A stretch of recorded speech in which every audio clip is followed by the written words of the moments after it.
Hello hi നമസ്കാരം. എല്ലാവർക്കും സുഖമാണെന്ന് വിചാരിക്കുന്നു. ഇന്ന് നമുക്ക് വീട്ടിൽ വളരെ എളുപ്പത്തിൽ ഒരു പപ്സ് എങ്ങനെ ഉണ്ടാക്കാമെന്ന് നോക്കാം. നേരെ പോകാം വീഡിയോയിലേക്ക്. നമുക്ക് പപ്സ് ഉണ്ടാക്കുന്നതിന് വേണ്ടിയിട്ട് ഞാനൊരു പാൻ അടുപ്പത്ത് വെച്ചിട്ടുണ്ട്. അതിൻ്റെ ഉള്ളിലുള്ള ആ മസാലക്കൂട്ട് ആദ്യം തയ്യാറാക്കി വയ്ക്കണമല്ലോ. അതിന് വേണ്ടിയിട്ട് ഒരു പാൻ അടുപ്പത്ത് വെച്ചിട്ടുണ്ട്. ആ പാനിലേക്ക് നമുക്ക് കുറച്ച് ഓയിലൊന്ന് ഒഴിച്ചു കൊടുക്കാം. ഞാൻ സൺഫ്ലവർ ഓയിലാണ് ഒഴിക്കുന്നത്. ഓയിലൊന്ന് നന്നായിട്ട് ചൂടായി വരട്ടെ. ഓയിൽ നന്നായിട്ട് ചൂടായി വന്നിട്ടുണ്ട്. ഇനിയിപ്പോൾ ഒരു സവാള തീരെ നൈസായിട്ട് അരിഞ്ഞു വെച്ചിട്ടുണ്ട്. ആ സവാളയെ നമുക്കൊന്ന് അതിലേക്ക് ഇട്ട് കൊടുക്കാം കേട്ടോ. പപ്സ് ഉണ്ടാക്കുമ്പോൾ എപ്പോഴും ഇങ്ങനെ നീളത്തിന് അരിയുന്നതായിരിക്കും നല്ലത് കേട്ടോ. എനിക്കതാണ് ഇഷ്ടം. പേഴ്സണൽ അഭിപ്രായമാണ്. നിങ്ങൾക്ക് എങ്ങനെ വേണമെങ്കിലും അരിയാം കേട്ടോ.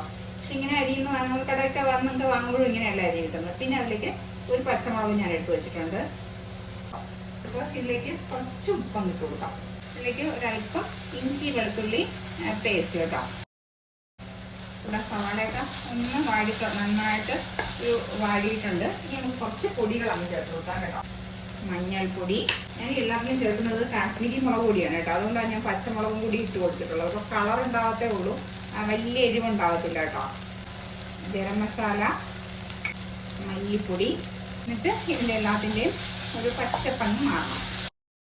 അല്പം ടൊമാറ്റോ സോസ് ഒഴിച്ച് കൊടുക്കുന്നുണ്ട് കേട്ടോ. അത് വേണമെങ്കിൽ മാത്രം മതി, ഓപ്ഷണലാണ്. നിങ്ങൾക്ക് വേണമെന്നുണ്ടെങ്കിൽ മാത്രം ഒഴിച്ച് കൊടുത്താൽ മതി കേട്ടോ. ഒരു അര ടീസ്പൂൺ ഇത്രയൊക്കെ ഉള്ളൂ കേട്ടോ. മല്ലിയിലുണ്ടെങ്കിൽ മല്ലിയില ഇട്ട് കൊടുക്കുക. ഞാനിപ്പോൾ കറിവേപ്പിലയാണ് ഇട്ട് കൊടുക്കുന്നത്. ഒരല്പം കറിവേപ്പില എടുത്ത് കുഞ്ഞായിട്ട് നുറുക്കിയിട്ട് അതിനങ്ങ് ഇട്ട് കൊടുക്കാം. ഈ കുറച്ച് ആ ഒരു കൂട്ടൊന്ന് കുഴഞ്ഞണ്ടിരിക്കുന്ന ഒരു 2 ടേബിൾ സ്പൂൺ ചൂടുവെള്ളം നമ്മൾ ഒഴിച്ച് കൊടുക്കാം കേട്ടോ. 2 ടേബിൾ സ്പൂൺ മതി. ഇത്രയേ ഉള്ളൂ. നമ്മുടെ ഫില്ലിങ്സ് ഉള്ള റെഡിയായി. ഗ്യാസ് ഓഫ് ചെയ്യാം. ഞാൻ എടുത്തേക്കുന്നത് സ്വിസിൻ്റെ പഫ് പാസ്ട്രിയാണ് എടുക്കണം. സ്ക്വയർ ഷീറ്റ് തന്നെയാണ് ഉള്ളത് കേട്ടോ.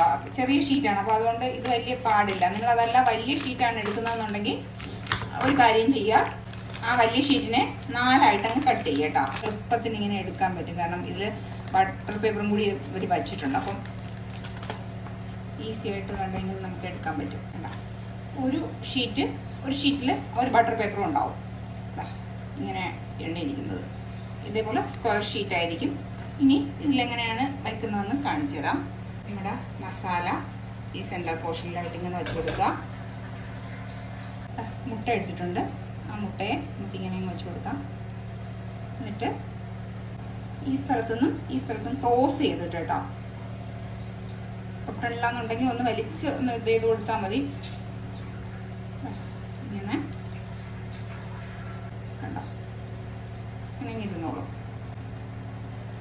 പിന്നെ ഇത് ഫ്രീസറിൽ വെച്ചേക്കണം. നമ്മൾ എടുക്കുന്നതിനും ഒരു മണിക്കൂറിന് മുമ്പ് എടുത്ത് പുറത്ത് വെച്ചാൽ മതി. അപ്പോൾ നല്ല സെറ്റായി കിട്ടും. ഇതേപോലെ ഇങ്ങനെ ഇരിക്കും കേട്ടോ. ഇതിപ്പോൾ ഞാൻ 4 സെറ്റ് ചെയ്ത് വെച്ചിട്ടുണ്ട്. പിന്നെ ഇതാ ഒരു കോഴിമുട്ട എടുത്ത് വെച്ചിട്ടുണ്ട്. ഇതിനെ പൊട്ടിച്ച് നന്നായിട്ട് ബീറ്റ് ചെയ്ത് എടുത്തിട്ട് വരണം കേട്ടോ. ഇതാ ഒരു കോഴിമുട്ട എടുത്ത് വെച്ചിട്ടുണ്ട്. നന്നായിട്ട് അടിച്ച് പതപ്പിച്ച് ഇതിൻ്റെ മുകളിലൊന്ന് ബ്രഷ് ചെയ്ത് കൊടുക്കുക കേട്ടോ. ഇനിയിപ്പോൾ വേറെ ഒന്നുമില്ല. എയർ ഫ്രയർ എടുത്തിട്ടുണ്ട്. എയർ ഫ്രയർ എടുത്തിട്ട് നമുക്ക് 4 വയ്ക്കാൻ പറ്റും കേട്ടോ. ഇതാണ് എയർ ഫ്രയർ. എയർ ഫ്രയറിലോട്ട് ഇതൊന്ന് സെറ്റ് ചെയ്ത് കൊടുക്കാം. എന്നിട്ട് സ്വിച്ച് ഓൺ ചെയ്യുക. ഞാനിപ്പോൾ 200 ഡിഗ്രിയിലാണ് ഇട്ടേക്കുന്നത്. ഇതിൽ ഒരു 15 മിനിറ്റ് കേട്ടോ. 15 മിനിറ്റിൽ 10 മിനിറ്റ് ആകുമ്പോൾ നമുക്കിത് ഓപ്പൺ ചെയ്ത് നോക്കണം കേട്ടോ. അത് കഴിഞ്ഞിട്ട് ഒന്നും കൂടി ഒന്ന് ബ്രഷ് ചെയ്ത് കൊടുക്കണം. അപ്പോൾ നല്ല ഗ്ലേസിങ് ഉണ്ടാവും. ഇത് എവിടെ 10 മിനിറ്റ് ആയിട്ടുണ്ട്. അപ്പോൾ ഒന്നും കൂടി ഒന്നൊന്ന് ബ്രഷ് ചെയ്ത് കൊടുക്കാം. ഏകദേശം ആയിട്ടുണ്ട് കേട്ടോ. ഇത് നല്ല ഗ്ലേസിങ് കുറച്ചും കൂടി വരണമെന്നുണ്ടെങ്കിൽ ഒന്നും കൂടി ഒന്നൊന്ന് ബ്രഷ് ചെയ്ത് കൊടുക്കാം. അപ്പോൾ റെഡി ആയിട്ടുണ്ട് കണ്ടോ. നമുക്ക് ഇതിനെ ഇനി എടുത്ത് മാറ്റാം കേട്ടോ. നല്ല മുരുമുരാനുള്ള പപ്സ് കുട്ടന്മാർ ഇതാ റെഡി ആയിട്ടുണ്ട്. നല്ല ചൂടുണ്ട് കേട്ടോ. നമ്മൾ കടയിൽ പോയി വാങ്ങണ്ട, വളരെ എളുപ്പത്തിൽ വീട്ടിലുണ്ടാക്കാൻ പറ്റിയ പപ്സ് ഉണ്ടോ. ഇഷ്ടപ്പെട്ടെങ്കിൽ ഒന്ന് ലൈക്ക് അടിച്ചേക്കേട്ടോ, മറക്കണ്ട കേട്ടോ.